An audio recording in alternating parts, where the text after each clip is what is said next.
E tropa do futebol, esse é o canal Futebol, Notícias e Reações. Com certeza, o jogão da próxima rodada do Mundial de Clubes 2025, já nas oitavas de final, será Flamengo e o Bayern de Munique, da Alemanha.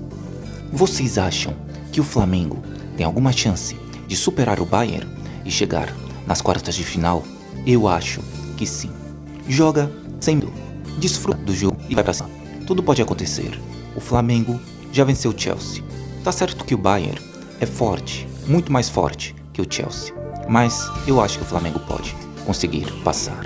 Quero a opinião de vocês nos comentários sobre o jogo. Agora, fique com as análises da imprensa alemã sobre o jogo. E lembrando sempre, se você for novo aqui, inscreva-se, venha fazer parte da família Futebol, Notícias, Reações, ativa o sininho e tamo junto.